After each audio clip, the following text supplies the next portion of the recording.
maintenant à Monsieur Joël Giraud pour 10 minutes.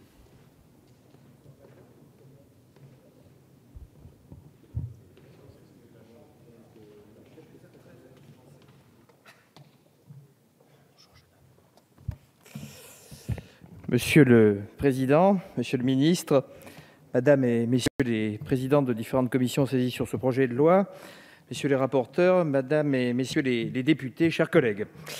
Régulièrement égratignée depuis 15 à 20 ans par les ONG reconnues pour leur expertise dans la lutte contre la corruption, la France a une belle marge de progression pour atteindre le haut du classement. Tous les classements ont leur pertinence et aussi des biais, des failles, des critères critiquables, c'est évident, mais c'est la réponse systématique de Bercy depuis trop longtemps et on ne peut pas se dédouaner de nos responsabilités et de nos lacunes à si peu de frais. Reconnaissons d'emblée que si nous sommes en pointe sur plusieurs indices, nous devons faire mieux, nous pouvons faire mieux et c'est aussi un des objectifs importants de ce projet de loi. Aux alentours de la 25e place dans le classement de Transparency, nous sommes tout de même au même niveau que le Chili, les Émirats arabes unis ou encore l'Estonie, avec tous les respects que nous devons à ces pays charmants par ailleurs. Et dans le top 10, très loin devant nous, il y a sans surprise la Nouvelle-Zélande, l'Allemagne, les pays du nord de l'Europe comme la Norvège ou les Pays-Bas, mais aussi le Luxembourg, Singapour ou la Suisse. Certes, depuis 3 ans, nous grignotons quelques places. Ne boudons pas notre plaisir, nous étions 23e au dernier classement publié en janvier dernier.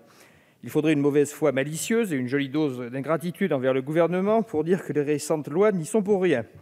La loi du 11 octobre 2013 sur la transparence de la vie publique, ainsi que la loi du 6 décembre 2013 sur la lutte contre la fraude fiscale et contre la grande délinquance économique et financière, qui avait créé le parquet national financier, ont abouti à de très bonnes mesures qui se révèlent manifestement utiles. Elles ont objectivement participé au renforcement de l'encadrement juridique et des outils disponibles, et elles n'ont d'ailleurs pas encore produit tous leurs effets. On peut légitimement penser que nous allons encore progresser, surtout si nous parvenons, avec le texte que nous allons examiner cette semaine, à se hisser au plus haut niveau des standards mondiaux. Les multiples dispositions qu'il contient, bien détaillées dans les interventions précédentes, permettront assurément de perfectionner nos dispositifs de lutte contre la corruption et les atteintes à la probité en révisant profondément notre législation en matière de prévention comme de répression.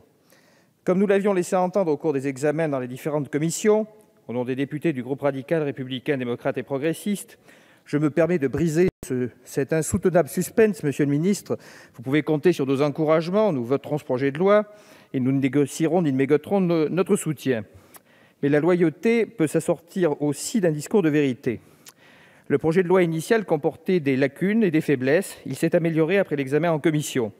Mais il reste des insuffisances, des oublis, et nous avons encore des points à améliorer. Dans son avis, le Conseil d'État n'était pas tendre avec le gouvernement. Pour prendre un sujet récurrent, l'étude d'impact est déficiente. Ce projet de loi comportant beaucoup de dispositions tendant à modifier le comportement des acteurs économiques, le Conseil d'État souligne que la pertinence des solutions proposées et les conséquences qui en résulteront doivent être analysées avec une attention particulière. Nous sommes d'accord, les sages du Palais Royal ne sont pas stricto sensu des législateurs, probablement d'ailleurs que la publicité récente de ces avis a pour effet une tendance fâcheuse sur nos respectables conseillers, consistant à les brider parfois, mais aussi à leur donner l'impression qu'ils leur poussent de temps en temps des ailes. Cela dit, l'étude d'impact d'un projet de loi ne doit pas être un plaidoyer ou un argumentaire en faveur des mesures, mais une tentative d'analyse des conséquences. Pour ne prendre qu'un seul exemple, un exemple simple, la réduction de la durée de validité des chèques à 6 mois, il est impossible de ne pas leur donner raison. Il n'y a pas un mot dans l'étude d'impact sur les éventuels effets indésirables. Pas un mot sur les risques potentiels, alors qu'on touche à une durée bien ancrée dans les habitudes de nos concitoyens. Concernant le reporting public, toujours en français dans le texte, nous nous souvenons tous probablement d'une belle nuit de décembre qui a rencontré un petit succès sur Internet et sur les réseaux sociaux. Certains doivent s'en souvenir plus que d'autres. Je pense à notre vaillant et consciencieux rapporteur, dont nous avons pu constater en commission la parfaite maîtrise de ce sujet, comme des autres d'ailleurs. Sur les bancs de la majorité et aussi parfois de l'opposition, nous sommes favorables au reporting complet et public pour les multinationales. La mesure adoptée dans le projet de loi de finances pour 2016 va dans le bon sens. Les normes européennes sont en germination et nous attendons qu'elles aboutissent à un résultat satisfaisant. En commission, un amendement sur un reporting public européen calqué sur la proposition de directive de la Commission européenne a été adopté. Nous préférons la version du Parlement européen votée par les députés de toutes les familles politiques.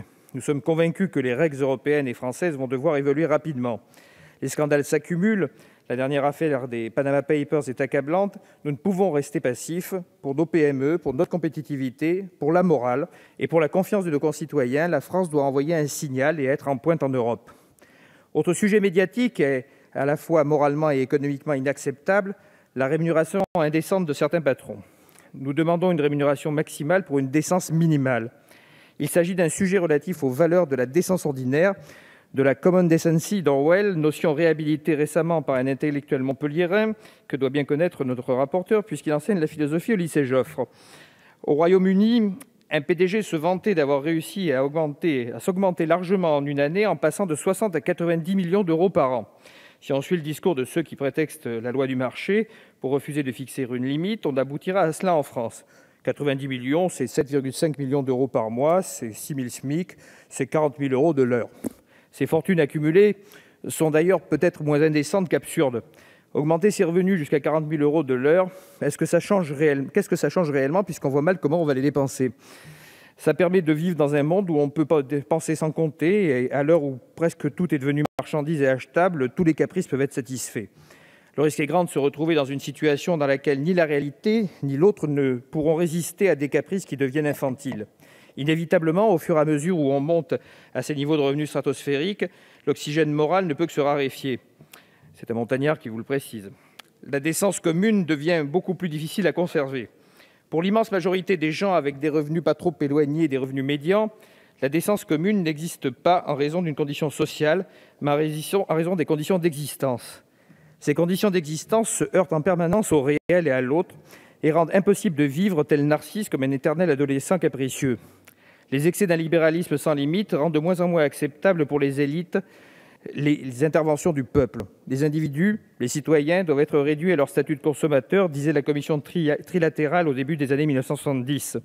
Pour que l'économie de marché fonctionne à plein régime, il faut que la société de marché aboutisse à une apathie généralisée, l'économie et la science politique étant des sciences trop compliquées pour le peuple. Ce type de société pacifiée, je crois qu'il ne faudrait surtout pacifier. Sur ce sujet, des revenus indécents et absurdes, comme le candidat François Hollande, il me semble, une société a le droit et même le devoir de fixer une limite à l'ampleur de l'éventail des rémunérations. Nous comptons sur nos débats pour avancer sur cette question. Nous comptons également sur nos débats pour avancer sur d'autres questions et nous avons des propositions d'amendements. Pour la protection des consommateurs, nous souhaitons ainsi clarifier les règles relatives au devoir d'information des banques à l'égard de leurs clients lorsqu'elles prélèvent des commissions d'intervention sur les comptes de dépôt. Cette information doit être transmise au préalable via un support distinct au relevé bancaire.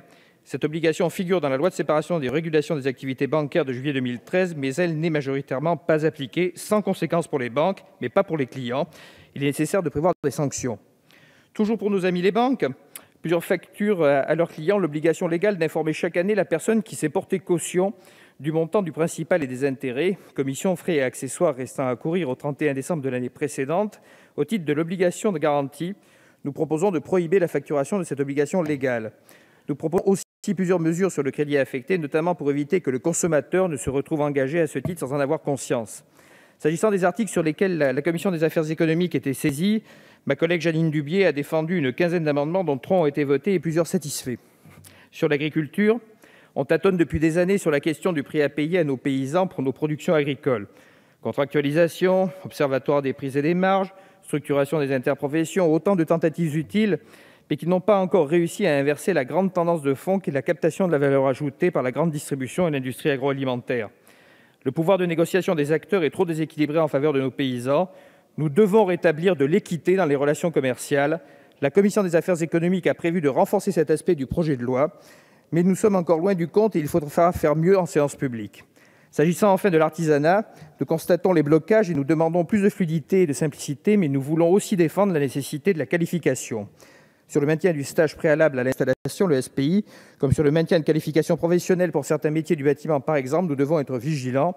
Ne prenons pas le risque de basculer dans une ubérisation mal maîtrisée aux conséquences sociales, économiques et fiscales souvent préjudiciables.